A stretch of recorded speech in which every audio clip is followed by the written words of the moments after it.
Hello, everybody, and welcome back to another episode of V Next. I am your host, Mike Walker, and you're listening to episode 30 Industry Innovation at Microsoft. We've got the great pleasure of having Rimes Mortimer join us today, and he's going to talk to us about how he approaches innovation here at Microsoft. He runs the industry innovation team, and he's going to be going through some of the lessons he's learned running that team, the different initiatives that they're working on, and some nuggets about early Microsoft lore and innovation past. Now, we were talking for a good 2 hours. So this episode is going to be split in two. So episode 30 is going to be the part one, and episode 31 is going to be the part two of this. So make sure that you stick around and listen to the second one coming out the following week. Now, as always, all the show notes and links will be provided on vnextpod.com. Again, that's vnextpod.com. And you'll be able to get detailed write-ups and all that great stuff, links and supporting information. And as always, please like and subscribe. The more stars, the better, in my opinion, but that's just me. So with that, let's dive in, guys.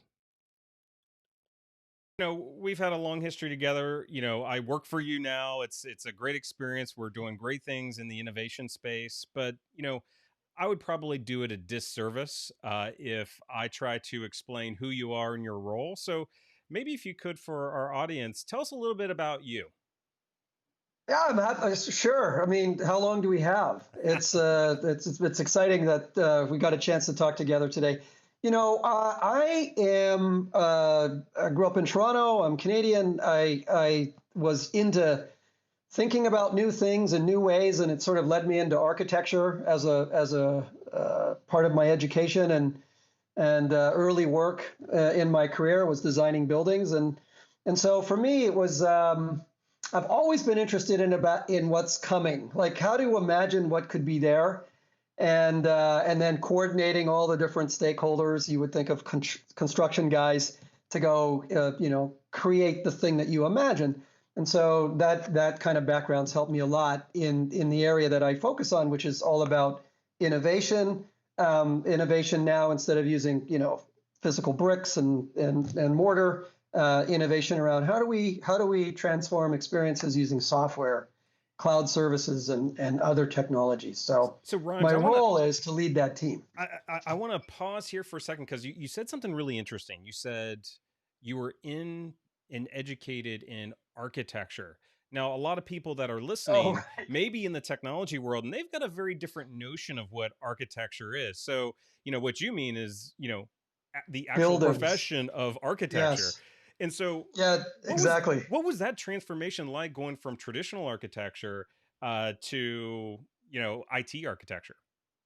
Well, it's consistent with what we are doing today. The transition happened for me back in the 90s, when obviously we had the .com bubble. We had all this technology innovation, and at the time when I was working in the real estate field.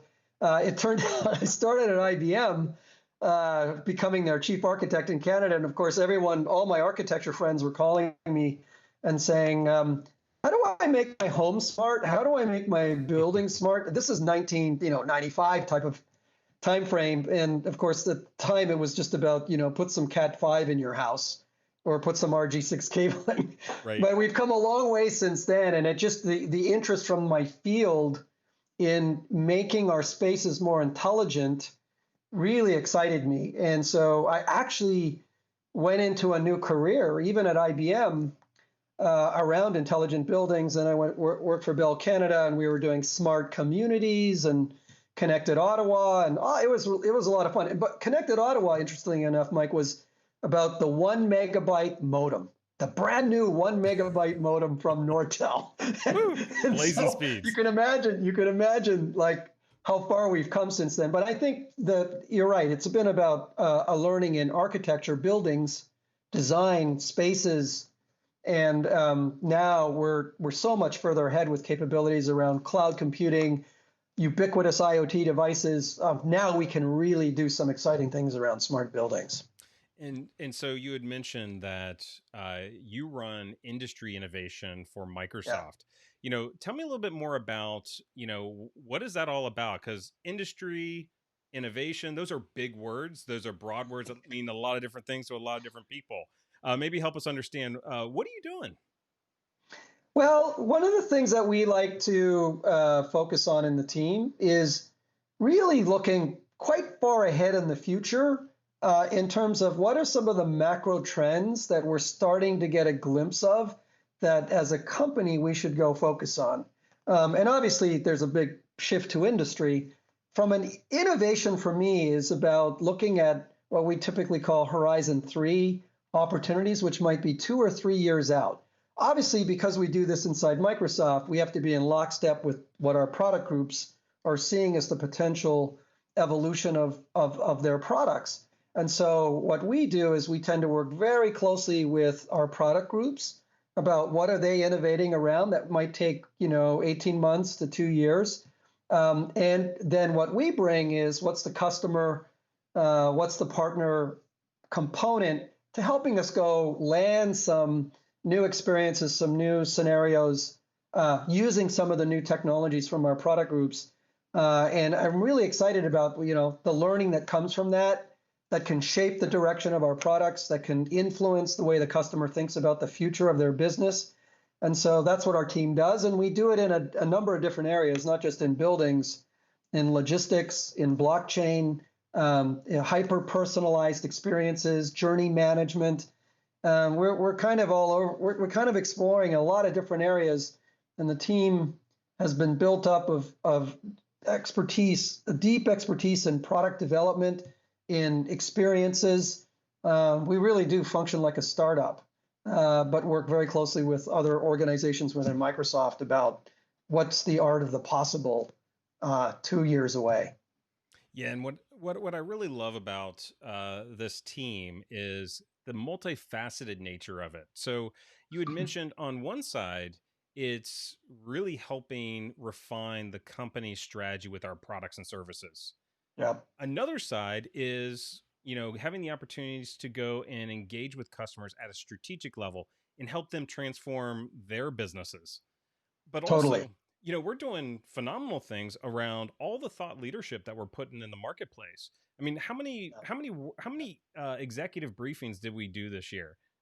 It was like over 300. Yeah. And we did, we were patenting things, we're producing articles and white papers and webinars. There's all sorts of great goodness that we're publishing out there. Yeah, and I think this is one of the outcomes of like what are your success factors for what you do. We do live in the sales and partner part of the company, and so and we are an investment, right? We're not driving. It's not for us. It's not about how much revenue can we drive. We might get one pilot around one area of exploration in a year. The KPIs, the key success factors, and others for us are about what can you learn. Did you learn that this technology was really could create a new experience for a customer or a partner? Did the technology even work the way we thought? So there's a lot of bootstrapping. There's a lot of learning. For us, it's about can we learn from those customer experiences about the potential value of what we're trying to do? Can we then inform the product group whether to go faster or kill it or whatever? That's the real value we bring back to the company. Mike, I love this analogy that says we're scouts. Okay, we're in front of a big army. We're scouts, and it's like the general says, "Rimes, Mike, can you go over the hill and tell me what's on the other side?" and and we kind of go over the hill, and we can come back with fingers missing and a boot let's not connect it to my foot anymore. And the general's going to lean over and he's going to go, "So guys, what did you see? Well, this is your job. Go see what's over the hill." And to take And that just analogy one step further, though, is we're not only scouting and looking upon the horizon on what dangers are there and what risks, but also we're helping to define and Right. architect the bridges. What's it going to Yeah. take to get All to of it. point A to point B, All of which it. is phenomenal.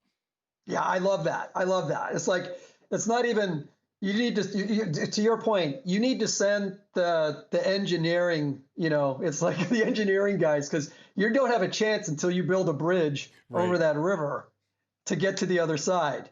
And so I love that it's a it's a role that's an important role in my view, obviously, because we do it. But it's a role that can shape whole industries or for Microsoft, whole areas of opportunity with our customers and our partners that, without doing that exploration, without sending those scouts, we just have no idea of what the potential could be. Yeah, totally. And I want to dive into more of that here in a little bit around, specifically what your team has done to foster that. But, before we go there, would be interesting for folks to understand because, you've been at the company for a long time and you've Yeah. seen how innovation has changed, how has evolved, not only from a, passing of time perspective, but also you've seen it based on different leaders, of the company, whether it be Gates or Balmer or Satya. What's that experience been like? I mean, I was in meetings a few times with each one of those individuals, but I don't know them, deeply. However, the sort of focus that they brought to the organization, and since we were leading a lot of the innovation that those leaders were trying to see be driven across our company and with our customers and partners in the market, I would say, Bill's background was obviously deep in engineering, like in software development. I mean, this is his core competency, and so he really understood the way software worked, and he would have deep conversations on the engineering side, and it was brilliant. It was brilliant to be around him. He's extremely smart individual. He was also very open to innovation. I mean, he started something we called Think Week, and I happened to write a couple of papers, and that was just, hey, anybody in the company share some ideas and thoughts about what we could do and areas of focus and opportunity, and I really enjoyed that. And it led to actually our team getting some investment from him and his colleagues um, around something like digital assistants. We actually, at one point, we recommended to the Microsoft leadership team, we should buy Siri. Because, and lo and behold, 6 months later, Apple went and bought Siri, just because we could see some of these macro trends occurring. And this is back in like 2008. Right. Balmer was clearly the other side of the equation, which is you have engineering and you have sales. And Steve was very, very, very smart guy in terms of the way we would go to market, the way we'd partner, just super new numbers inside and out. And Right. I think was kind of the balance to Bill.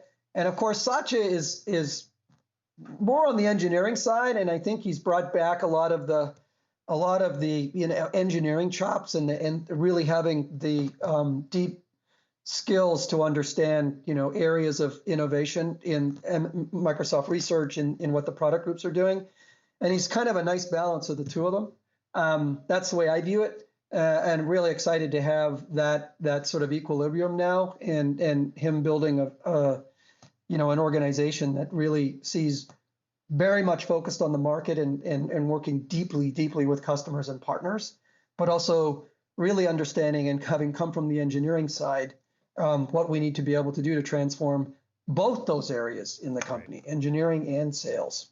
And we're doing that. Yeah, and to pare it back, what you said, how I look at it, and kind of what I'm hearing you say is, Bill brought the focus of the innovation from a technology perspective, from a deep Yeah. core engineering perspective. Yep. Balmer brought the business innovation. He Yep. was able to really understand our business really well, where we should go, where we shouldn't go, etc. And then when I look at Satya, I look at him as a combination of Bill and Ballmer, but he's Right. adding a third dimension, which is more the humanistic aspect, because he's Yep. saying, "Hey, why do we have to have a holy war with Linux? Why can't we be open and inclusive?" He's broken down a lot of the internal models that we had that inhibited us. So I look at this as a really cool transition That's true. from tech to business to people. But one thing we should, and I've seen Satya do this as well. The credit that we're a cloud company really goes to Steve. Yeah. And I am not confused. We were, I worked on the very first iteration of Office 365 when it was called Microsoft Managed Services. We were testing delivering Exchange as a service from our data centers with you could count on one hand how many customers we were working with at the time. Right. Um, the investment to transform our operations internally, the investment to go build out our data centers. I mean, that happened under Steve's watch, Yeah, what year right? was that? Was that And like 2008 timeframe? 2000, I'd say 2008 to about 2013. I mean, Yeah. we had this business productivity online services, BPOS, before it was Office Yeah. 365. That was around 2010 or 11. And we were deeply involved in that. And my team was also deeply involved in the development of Azure Stack, which was, we had been out there with so many customer conversations, especially ironically with the Canadian government and Australian government, German government, who said, "You guys, I see what you're trying to do with public cloud, but we have specific laws that have to be addressed around our data. Our sovereign data does not leave the geography of the country. Right. So unless you find a way to bring your cloud capability and the economics associated with that to us in Germany, in Canada, we're going to struggle to adopt your public cloud." And of course, we ended up, which I love, we kind of coined the phrase that, hybrid is us. Right. And because we had come from the legacy of on-prem servers, et cetera. And so it was a really good fit that we could play in both realms. And I think it's paid dividends for us as a company. Yeah, I mean, I can remember distinctly. I mean, it had to be 2008, mid 2008 type of time frame. You and I were both in the same organization. We weren't working directly together, but we were on sister teams. Ray Ozzie, who did a short stint, as we know, coming out Great of a guy. meeting and talking about the initial incarnation of what would eventually become Azure, and just having those Yeah. very early conversations around what should that look like, and should we make that big bet in platform as a service, and how much of an uphill battle it would be. And I'm just so thankful that we stuck with it, and we didn't get lulled into the infrastructure as a service world and completely shift our strategy, because I think now it's finally paying off. Yeah, it wasn't entirely didn't shift. We did shift. We had to go back a little bit on the IaaS, infrastructure as a service. The world wasn't ready when we first launched Azure for platform as a service. They just weren't. Everybody. Amazon was moving very, very quickly to just, hey, I'll get your hardware, I'll get you stood up, you can run your apps in our world, you can save money. We had tried to move very quickly to one up, which was the platform as a service, and Right. now it's like that is the primary way people are using the cloud. But we kind of pulled a little bit of the momentum off that to make sure that we had ramped the infrastructure as a service. And now I think that's allowed us to at least gain a lot more ground with Amazon. Yeah. But we're a platform company. We're a productivity company too. So just as excited to see the Office franchise doing so well, Yeah. delivering Office as a service or Microsoft 365. I love the fact that we have both of those, and the business app side.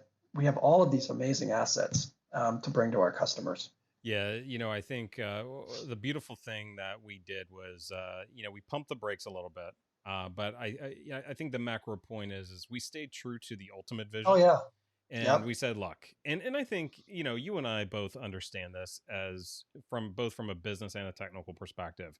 Sometimes there are scenarios where you just need to do more of an infrastructure as a service, whether it's Yep. I need a Yep. transition place, or listen, this is just needs to be built here for whatever reason. Yep. So But it was also an appetite, right? Like, so one of the things that we always deal with, Mike, is the appetite for risk. yeah, We totally. we are we are, we live our team, and the people in our team, they can live with risk and they can live with ambiguity. They can also live with failure, right? This is entrepreneuring. This is true entrepreneuring. And I've studied a bunch of what entrepreneurs, the sort of the agility they have. Entrepreneuring is quite different. It's you have to always find ways to come out of a meeting with the answer being yes. Right. Right. Because inside a large organization, the first person who says no, as you move up the ladder to get the support, the investment, and everything, pretty much kills what you want to do. In the entrepreneurial world, you just need one VC or one investor to say, yeah, I'm in. I'm going to do it. Here's the money. And you're kind of off to the races. Building momentum inside the companies, although I'm not saying it's easier or harder. I'm just saying it's different. Yeah. And I think you have to be a pretty good evangelist. You have to be capable of helping everyone understand what's in it for them to move this stuff forward. And we've gotten pretty good at that, frankly. I like it. I like that we have the resources. I don't like that I have to ask so many people for help.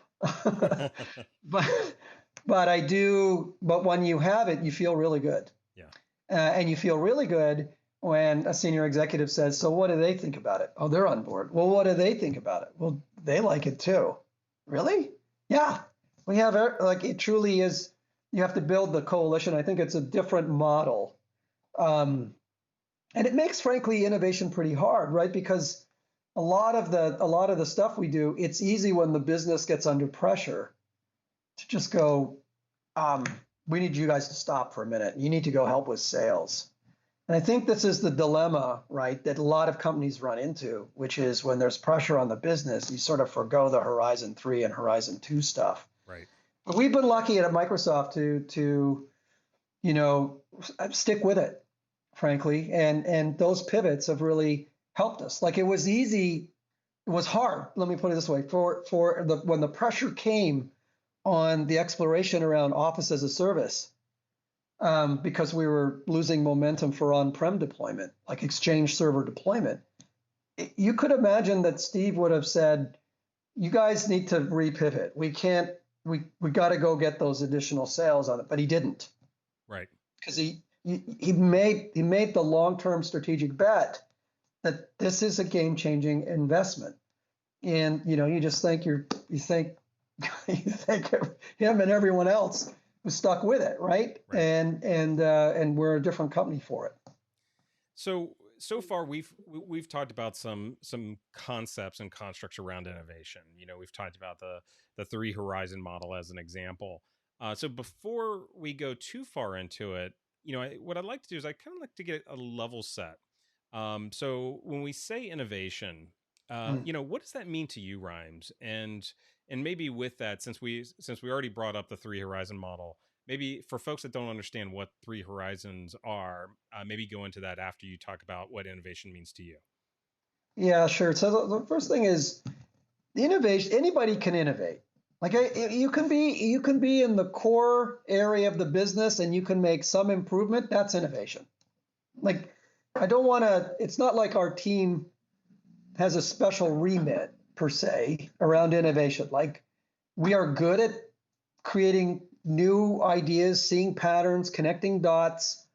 We're pretty good at that, and looking at sort of at a macro level what innovation could lead to systemic industry transformation, partner or product transformation.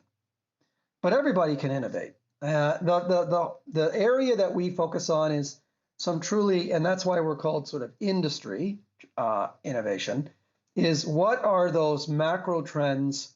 Explore some of those macro trends, and either they came to us through customers, it's not like we thought them all up, or they came from a product group, or they came from our executives, or they came from a partner. Our focus is to look at those things that will probably take many years to evolve. And so we have to stick with it, and we have to be, you have to have the conviction. You also have to have the exec sponsorship. So you got to make sure that they know what's going on here. You got to create the same, project plans and roadmaps. It's just that ours aren't weeks in length; they're quarters in length, Right. right? So for me, that's that. So I think of innovation as any sort of improvement. The area that we focus on is sort of what's completely brand new. That the product groups are tweaking improvements all the time. Right. We're like, should we be in the smart buildings business? Is that an area of opportunity? Should we be thinking about a logistics platform? Well, what would that do to the ecosystem? Like these are the sort of areas that I get excited about. Even potentially new industries. I mean, we have the prioritized industries today, healthcare, manufacturing, retail, those, the ones that everybody has. And then there's some new ones that we're looking at. Like, should we be thinking about an investment in what's going on with all the work in satellite delivery, or Right. in what's going on in agriculture, or what's going on the transformation of buildings? But we don't focus on construction companies, and they're our customers, and we don't have like an all up industry, focus Right. and prioritize scenarios. So that's the kind of stuff that our teams does. And then many of the things that we work on are farther out, and our hope is that at some point, as we go from a pilot of one or two to now we're seeing some momentum, some more customer interest, some more partners leaning in, some more support from marketing and sales. We go into kind of an incubation mode, and then ultimately we want to scale. And now there's like lots of people across the company and our partner ecosystem helping to do the solutions. And so seeing that trajectory and that path is sort of what we're helping to orchestrate that graduation. No, it makes total sense, Rhymes, and you packed a lot in there, and so to kind of decompose that a little bit, um, Please. you talked about this notion of everyone can innovate, Yeah. and I think what we're hinting at here is that it's a responsibility for everyone to be an innovator to some degree. However, the industry innovation team has a deliberate focus. So it's not a part-time thing. It's not something we could do or ought to do, but it's something that we're responsible for the company. And the word industry is an important word. I know it is for you. It is for me. Because it puts contextualization around the innovations in which we're doing. Because every business on this planet is within some sort of industry, and so we could generically say, well, let's create innovations around quantum, around IoT, AI. These are amorphous things, right? But when you say, hey, we're going to incubate a net new business model, we're going to Yeah. incubate a new industry for Microsoft. And it's important to note these are already existing industries in the marketplace. It's just, we're we're we're taking what is out there in the marketplace and we're nurturing it and providing an acumen, muscle, product support, marketing support, Yep. all the connective life support things that need to occur.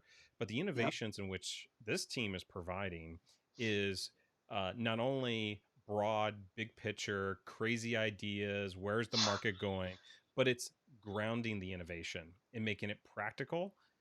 And where the three horizons come in is it gives us that roadmap.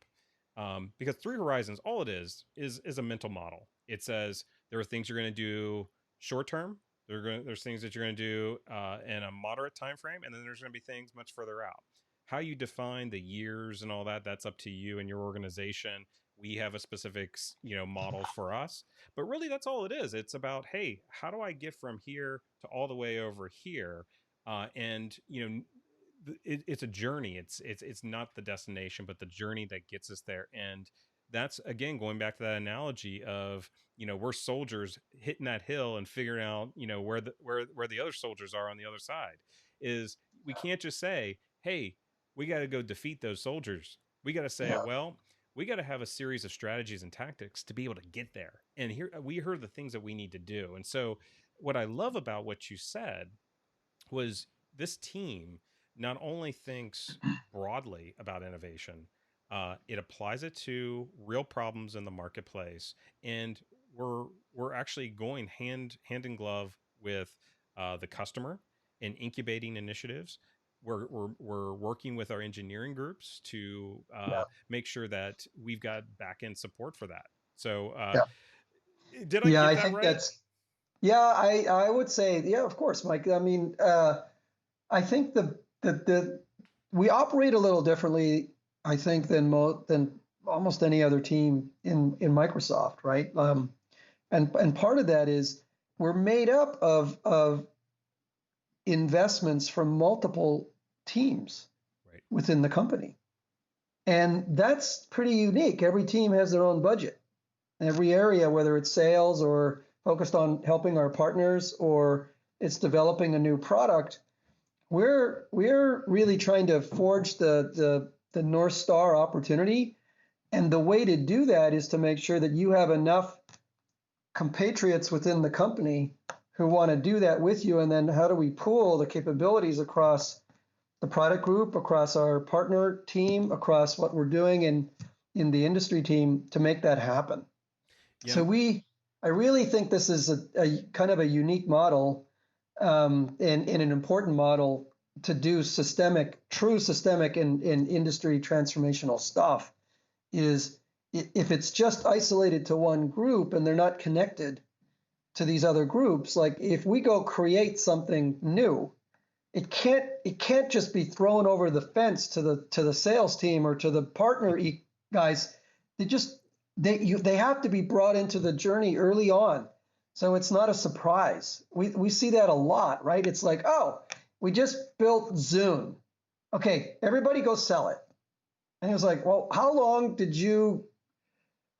much did we incubate that with customers and Right. consumers, and how far along did maybe we didn't do a lot, I don't know, but for me it's without that sort of coalition. um, it's almost like we're using the Microsoft leadership team as a VC board. Right. Okay. and and getting them to weigh in on some of the areas like we've been innovating around digital twins. And it's a combination of, I would say, our core competency is customer and partner engagement and business models. Product group is on around the technical engineering side. You need both. You need both to make something come to fruition. And I think that's why they have invested literally people and money into our team from the engineering side, because they really do want to see how those two things can come together to frankly accelerate our time to opportunity. Right. Right? That's the point, rather than they do it and then hand it over and everyone's like confused about, well, what is this and where did it come from? And so I like it. Yeah. We're small, so we don't get to do a lot because we are an investment, right? But that's not So we bad have to either, pick. right? Being small and No, I think we agile. have to pick the right things, Yeah. and that it makes you focus on which things are important, and we always are making trade-off, but it also allows us to be nimble, Yeah. which And is key. what I like about the model, what really attracted me to this philosophy, it's one of the classic challenges that innovation teams in general face. They face the challenge of being relevant. They face the challenge of when bad things happen to shift over to be reactive. They are always concerned with, am I working on the right things? And what this model does, in a very clever way, in a very indirect way, is it institutes a level of shared accountability with Yeah. the engineering teams at Microsoft. So if they're investing in you, that means they're investing in not only you monetarily, but your success, because they don't want to look bad with their investment. Right. But also, Right. since they are investing in you, you're always going to be relevant. because you're always Yeah, going to be connected with that team to say, oh yeah, totally. the reason why they're investing is they want to get value, right? And Yeah. so that's what I think is a really important lesson, not only for Microsoft, but for any company. This model is a good model to create that what I refer to as creative tension. You need that kind of tug and pull motion to make sure you keep everyone honest, you keep everyone on their toes. So us as human beings, sometimes we get into the mode of resting on our laurels, as they say. Well, this makes sure that we stay relevant. Yeah, at the end of the day, if you get something all the way to our CEO, in this case, Satya, he's going to ask you. He's just going to ask you, is Right. engineering okay with this? Is sales okay with this? Is support okay with this? If you haven't built the coalition, you're going to be dead in the Right. water. Like it, instead of what you don't want is for you to realize when you get to that point that you haven't covered all your bases. Yes. So we are starting with this model right out of the gate. We have a germ of an idea, and it could have come from anywhere. And we're trying to make sure that that thing has support, at least even conceptually, from a bunch of the long-term stakeholders who will have to help you as you scale this thing over time.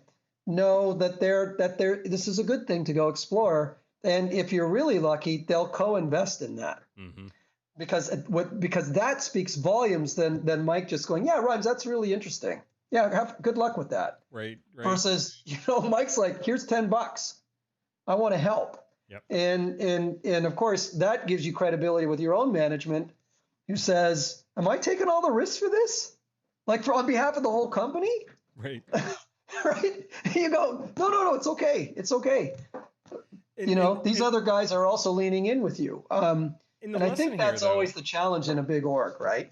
Right. And I think the lesson here for a lot of folks that are listening that aren't working for big companies like Microsoft is, you know, people are people, right? And if you don't involve them early and get them vested in the process, and you go all the way up to your CEO and say, hey, I got the best idea in the world, but you didn't bring the rest of the organization along with you, it doesn't matter how great your idea is.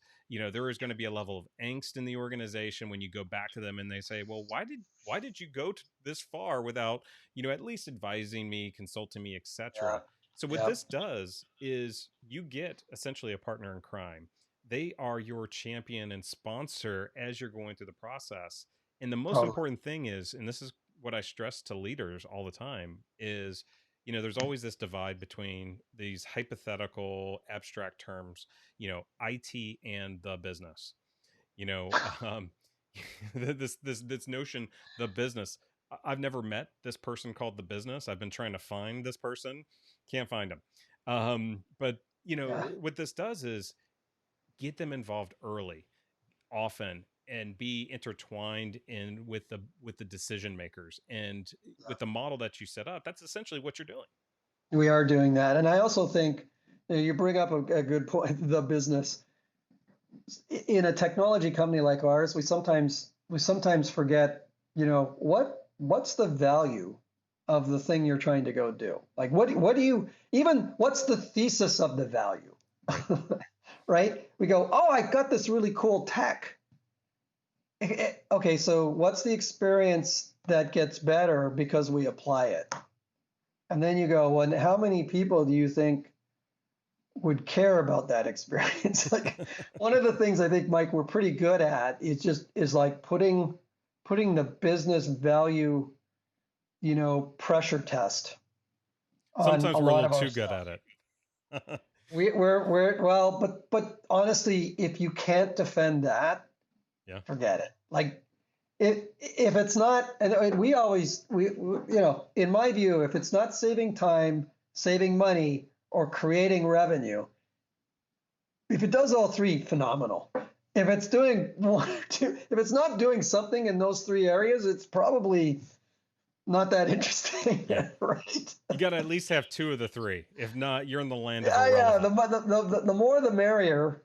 Right. And of course, the stress test, and then you go, like I always want to go with what's the business problem we're trying to solve, Because, the technology's so far today, there's almost nothing we can't go do. We can't bootstrap or pull together. I mean, it might be clunky, but at least I don't worry about so much about the technology. I worry about more. So what's the thesis of the value of the thing that you want to go invest in? Right. It's not Shark Tank, but it's kind of like Shark Tank, right? Like I have a thesis, and you just imagine swapping the Shark Tank investors, except now all those investors work for the same company, Right. and they all have different roles in the company. And I feel like if you imagine yourself in that role in whatever you're trying to do, a paper or an idea, and you kind of need them, you got to get at least 3 of the 4 to say yes, or it probably isn't going to happen, even if you got the 2, because there's 2 that are going to say, you know what, I own sales, I don't see it happening. So yeah, I love the model. I love the fact that we get to go explore interesting areas, and obviously people get excited about the work we do, but you can't underestimate how hard this is either. Um, there are days sometimes you wake up and you go, I wish just someone could tell me what to do. Just say, get to this goalpost. Okay. Versus first I have to figure out where the field is, then I got to figure out where the goalpost is, and then I got to figure out what it's going to take to get there. All of those things are happening at the same time. And it's just in many respects, it's in the DNA of the people on the team, right? Yeah. That are willing to live with that kind of ambiguity, set their own targets, obviously with the influence of all of the stakeholders that matter, to live with that, and potentially fail too. Like that's Right. another value of what we do, which is, you know what, we tried this and it didn't work, and the company turns around and goes, well, thank God, because we were about to put 200 people on that. Right. Yeah. Right? You're like, well, good, because I'm a shareholder. I'm glad we didn't do that. And so again, like the scouts, small investment. Let's go learn. And some people don't like being scouts. Or we kind of like it. Yeah. Yeah. This team, you need to be really comfortable with ambiguity in a big way. Yep. And But the setting great thing direction. about ambiguity is you get to set the destination, right? You get to figure out what does this mean and, personalize it for you. So I think for folks that can be comfortable with this uncertainty and sometimes lack of direction, that also in itself can be very motivating. I know at least for me, it's incredibly motivating because it allows me to chart a journey that hasn't been charted before. Yeah, And yeah. that's exciting, That's in right? my architecture DNA, Mike. Like, imagine the building where everybody's just looking at a hole in the ground. Well, I've already thought about how it should look. Right. And we've already coalesced all the engineers and all the designers and all the landscape guys. We already have it in our own mind exactly what it's supposed to look like. Where others are just they're helping with the creation of it, but without the vision for it. Um, it that's what I get, it excites me. And all I've done in moving into Microsoft over the last couple of decades is the assembly of that vision just involved different people. It Right. wasn't construction guys. It's software engineers, right? It's UX people. Yeah. But we're humans. The experience, and what's really exciting for me is now we're finally starting to see using technology as a way to digitally transform our built environment. And for me, I mean, we used to say for the company, this was Bill and Steve's concept, right? A PC on every desk, Yeah. right? And we thought, God, that's just incredible. Now I get excited about making every space smart. Right.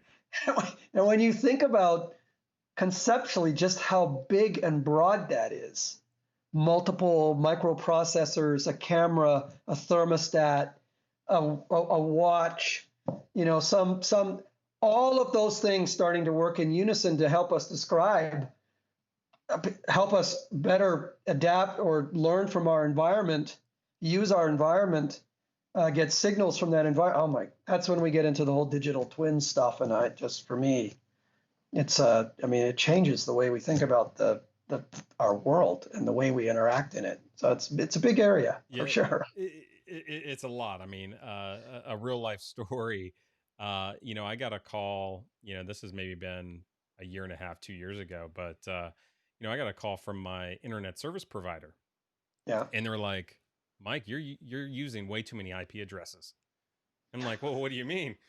Essentially, all of my sensor technology in my house, everything has to have a single IP address. Well, essentially, I was overloading the router that the internet service provider had given me.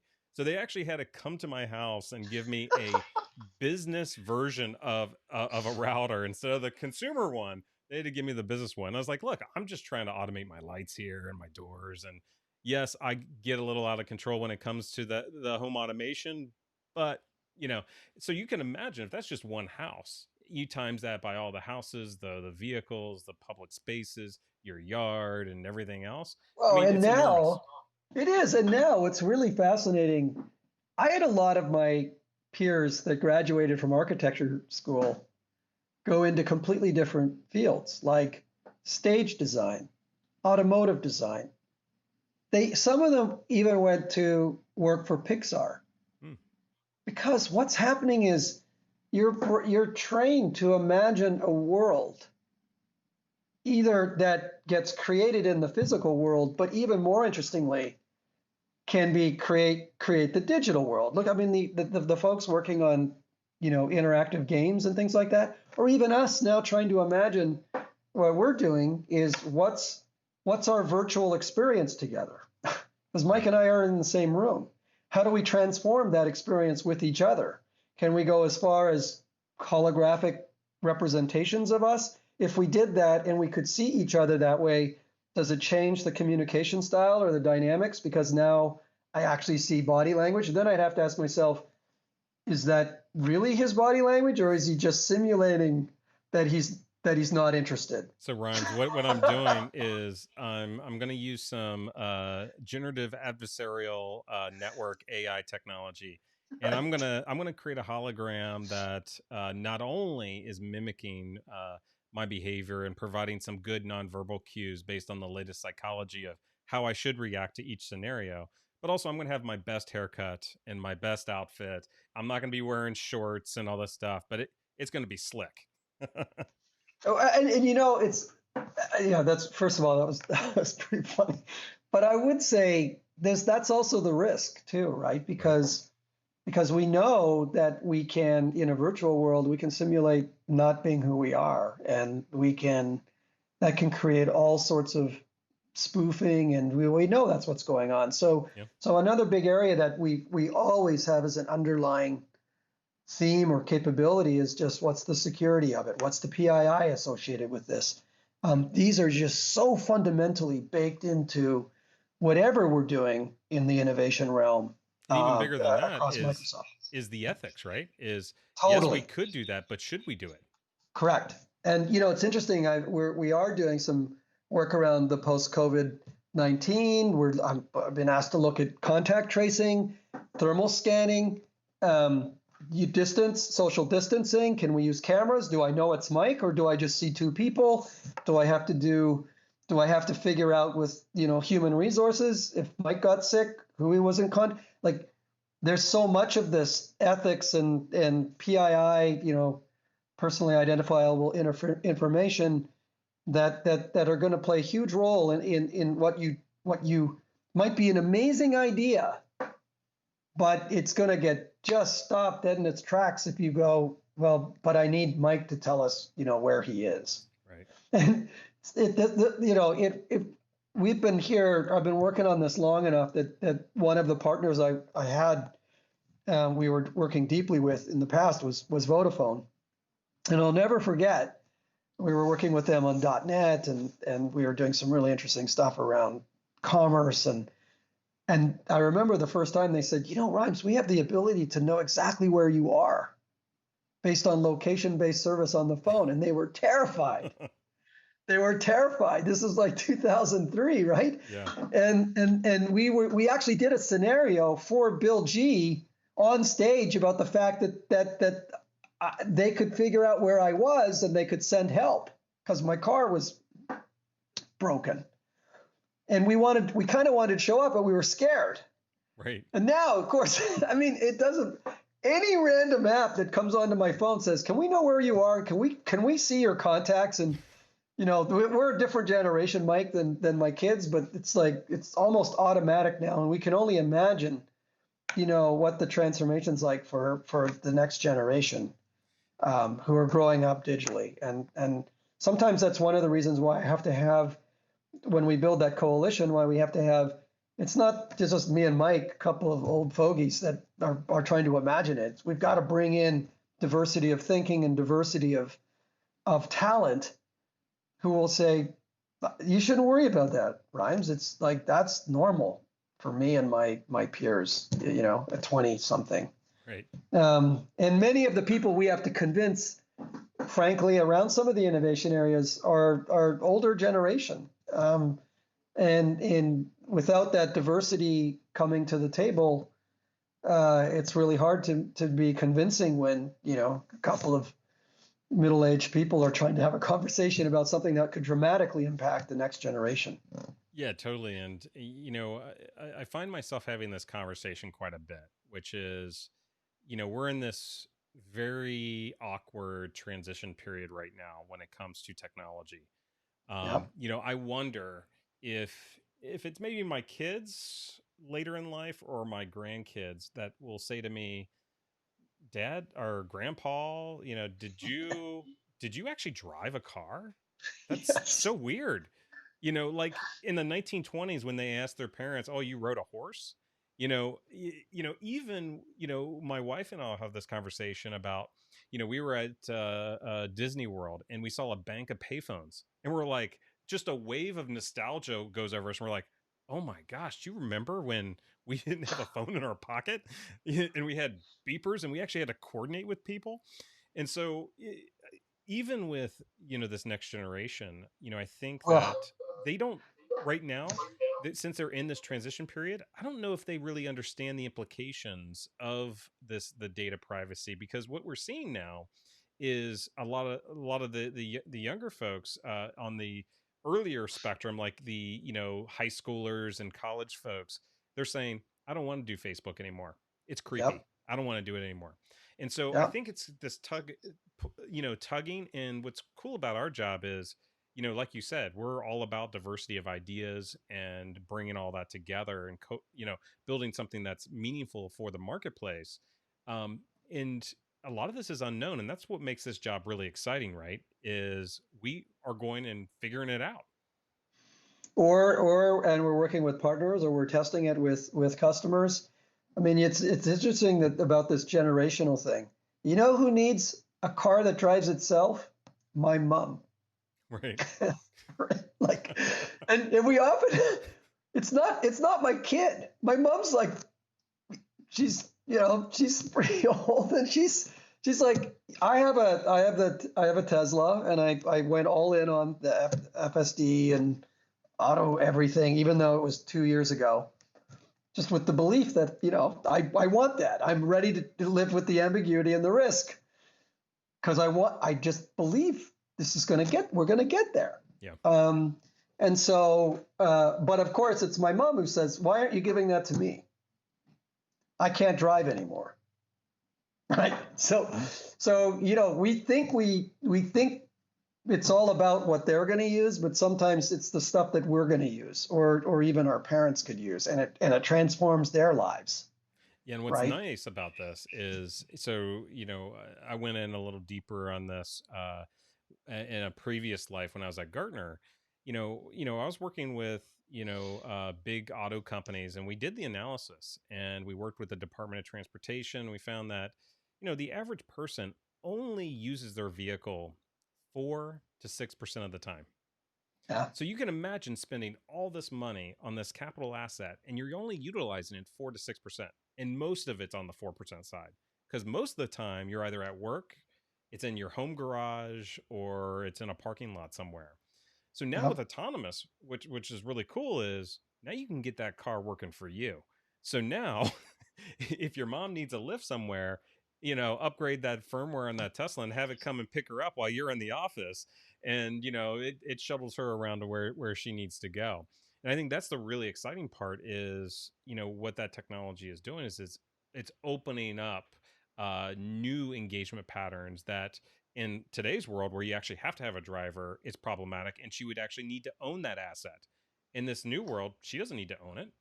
No, and Uber proved that point, and Right. so did Grab, and so did Lyft. I mean, that's why, and the taxi industry didn't see that coming. So this my other point on innovation is you really have to stick with it. If you're going to you have to have a team that's really, you have to believe in what you're going to do, and you have to not acquiesce to the pressure of being yanked into something else. We've seen too many industries that didn't stick with it, and now they're not relevant. That's a really good example, in my opinion. Probably the most interesting thing for me around, and I've been working on our new campus for Microsoft and thinking about some of the experiences. And I remember two things. One, we're designing the garage. We're going to have one of the largest underground garages in North America. And I said, you have to treat the garage like an office. And they were like, what? You design it like an office because I'll be in a mobile workstation. Right. And because they said, we just got to get people out of their car and into the building. I said, why? It's the age old question. Hey, Mike, I'm going to lose you because I'm going into the garage. That's crazy town with 5G. Yep. And especially if I'm in the back seat on the call with you because the car's driving in by itself. I could be there for hours. Right. So are you designing the garage with the appropriate lighting, pictures, signage, artwork, or is it just a concrete like walls and columns? Because that's not a very nice place to be sitting on a call, you know, with your colleague. Can I get a coffee there? Can a robot bring, like, just thinking out now that we have all of this capability about spaces and the way we use them and how we can transform them. It's a really good example, right? Where you kind of keep going the leap, which is the car drives itself. I'm in the back seat. What do you think I'm doing? I'm either watching a movie or I'm working. If I'm working, I'm probably now using obviously the 5G capability Right. to have a call with Mike while I'm working. So now do I really have to say, hey, Mike, I'm going into the garage now? You're gonna have to wait for 15 minutes till I get, no, not happening. Right. So, but then because I'm in that environment, does it really need to be like a garage? I just, these things really, the possibilities really excite me about the transformation, these types of transformations, and is it unlocking new opportunities where there's a whole new set of architects and designers who do garage fit up. Right. Right. Yeah. Anyway, it's all good. And I think, along those lines, that's one initiative out of many, right? Yeah. So what are some of the other initiatives that you're working on? Well, we've been looking at hyper personalization with the Azure team. I mean, about 5 years ago, I wrote a paper with a couple of other folks on the team about predictive everything and the Internet of Me.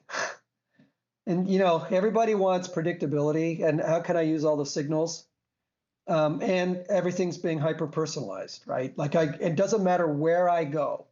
And this gets back a little bit, Mike, into the PII stuff, which is I'm all for giving you a little bit more about me and my likes and preferences, as long as you deliver value back to me. Right.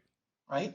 And that means personalized experience. So we've been doing some work with the Azure Personalizer team around how do I make when Rimes goes onto Bing or onto MSN or even onto a customer site or like going to the NBA website, which we worked on.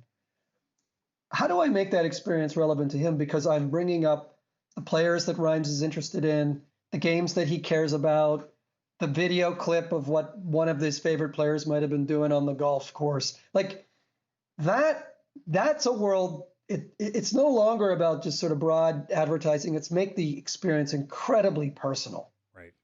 And another area is around sort of how do I make journey, how do I move it from just one dimensional interaction to a journey interaction? Like if I'm flying to go see you, Mike, that's a journey, and I'm going to cut across multiple enterprise services, the Uber car, the Delta Airlines, the Marriott Hotel. How can we create a trusted platform for all of them to deliver a better experience for me with and leverage the data that's valuable for them, but could be federated in a way that just makes my whole journey better, Yeah. right? And a good example is if my Delta flight's delayed, can the Delta systems inform the Marriott systems that Rhymes is delayed, so they know they welcome me when I get to the lobby. Right. Like for me, this and whether we're doing that, Mike, as you know, for packaged goods or an individual moving across domains, this is really exciting because it can transform entire ecosystems. When I can start to use the digital signals as a way to keep everybody that's participating in that ecosystem better informed. It's areas that we're looking at around sustainability, right? Where I'm trying to get a good from the factory to the retail store, and I want to minimize the carbon footprint for that. Right. But that thing crosses 4 enterprises to go from the factory all the way to the shelf. So building out that kind of functionality and platform architectures for that, that's exciting from my point of view. It's going to take a long time, and we need a lot of trusted partners to make that real. Right. But the goal is that they see value as a result. They see a stickier relationship with me as a traveler. They see a stickier, and that translates into more revenue, more customer, touch. But it also helped them because they federated their data with, one of the logistics providers feel good about the fact that they reduce carbon footprint. Right. Right. Yeah. So all of those, I like those type of projects. So that's an area that we've been looking at. We got sustainability, logistics today. We obviously the work you've been doing on blockchain was obviously super relevant here because it's an element of the trusted platform, Yeah. right? Trusted data platform, and that's an area of differentiation for us. And obviously the area focused on industry and making these scenarios land, and especially these ones that are further out, be relevant for healthcare, for retail, for manufacturing, the travel. That's really important. And what you're saying around this whole platform piece is, it's all about us creating that digital tapestry to help organizations create these digital ecosystems because Yeah. today more than ever, we've got more data than we've ever had in the history of humanity. So we've got lots of potential insights. Whether or not that's useful data or not, that's a question. um, Yeah. we've got connections, we got devices everywhere. We've got, I think the number was 30 billion devices that are out in the wild today. And so now we've got communications technology like 5G where we don't have to worry about connecting. It's natively connected. We've got computers in our pockets. We've got all these Yeah. capabilities, and now really the meaningful part about all of this is creating that fabric of, okay, what does this mean for you, company A, that wants to create the next gen travel experience? Okay, so Yeah. me as Mike Walker, I'm a frequent traveler. I've got all the medallions and this and that. And so for me, I'm like, just take my data, make this as easy as possible for me. But there may be someone, let's say I bring my wife along, and hypothetically speaking, she's not like this, but hypothetically speaking, maybe she says, you know what? I don't believe in anybody having my data. Uh, please Yeah, don't that's do fine. whatever. You know what?